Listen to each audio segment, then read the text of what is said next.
Черните дупки са едно от най-странните неща, които съществуват. Изглежда, че изобщо нямат смисъл. Откъде идват? И какво се случва, ако попаднете в такава?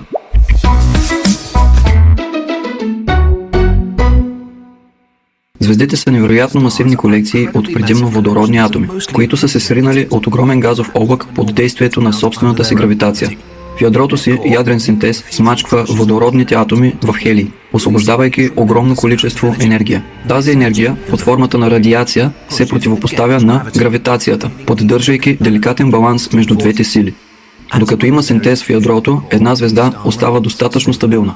Но за звезди с много по-голяма маса от нашето Слънце, топлината и налягането в ядрото им позволяват да сливат по-тежки елементи, докато достигнат желязо. За разлика от всички елементи, които са се случили преди това, процесът на синтез, който създава желязо, не генерира никаква енергия. Желязото се натрупва в центъра на звездата, докато достигне критично количество.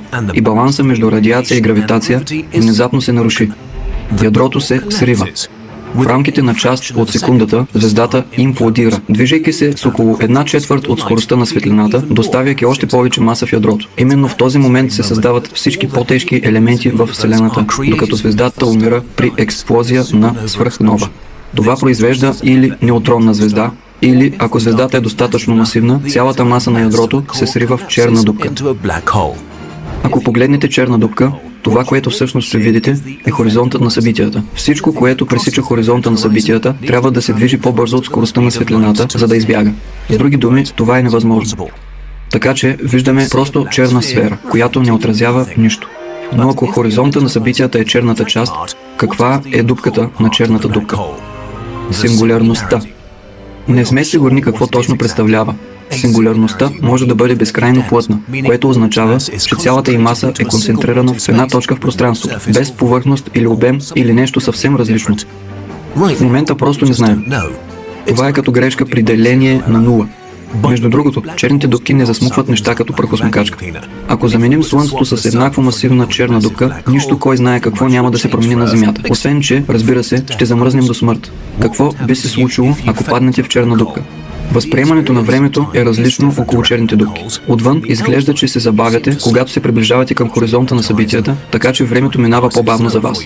В един момент ще изглежда, че замръзвате във времето. Бавно ще ставате червени и ще изчезнете. Докато от ваша гледна точка можете да наблюдавате останалата част от Вселената на бързи обороти. Нещо като да виждате в бъдещето. В момента не знаем какво се случва след това, но смятаме, че може да е едно от две неща. Първо, умирате бързо. Черната дупка изкривява пространството толкова много, че след като преминете по хоризонта на събитията, има само една възможна посока. Можете да приемете това, буквално. Вътре в хоризонта на събитията можете да се движите само в една посока. Все едно сте в наистина тясна алея, която се затваря зад вас след всяка стъпка. Масата на черната дупка е толкова концентрирана, че в един момент дори малки разстояния от няколко сантиметра би означавало, че гравитацията действа с милиони пъти по-голяма сила върху различни части на тялото ви. Клетките ви се разкъсват, докато тялото ви се разтяга все повече и повече, докато не се превърнете в горещ поток от плазма, широк един атом. Второ, умирате много бързо. Много скоро, след като преминете хоризонта на събитията, ще се ударите в защитна стена и ще бъдете унищожени за миг. Нито една от тези опции не е особено приятна. Колко скоро бихте умрели зависи от масата на черната дупка. По-малка черна дупка би ви убила преди дори да влезете в нейния хоризонт на събитията, докато вероятно бихте могли да пътувате в огромна масивна черна дупка за доста дълго време. Колкото по-далеч от сингулярността сте, толкова по-дълго живеете. Черните дупки са с различни размери. Има черни дупки с звездна маса, с няколко пъти по-голяма маса от тази на Слънцето и диаметър на астероид. А след това има и свръхмасивни черни дупки, които се намират в сърцето на всяка галактика и се захранват от милиарди години. В момента най-голямата известна свръхмасивна черна дупка е S50014 плюс 81, 40 милиарда пъти масата на нашето Слънце. Диаметърът му е 236,7 милиарда километра, което е 47 пъти разстоянието от Слънцето до Плутон. Колкото и мощни да са черните дупки, те в крайна сметка ще се изпарят чрез процес, наречен радиация на Хокинг. За да разберем как работи това, трябва да погледнем празното пространство. Празното пространство всъщност не е празно, а е изпълнено с виртуални частици, които се появяват и се унищожават отново. Когато това се случи точно на ръба на черна дупка, една от виртуалните частици ще бъде привлечена в черната дупка, а другата ще излезе и ще се превърне в реална частица. Така че черната дупка губи енергия.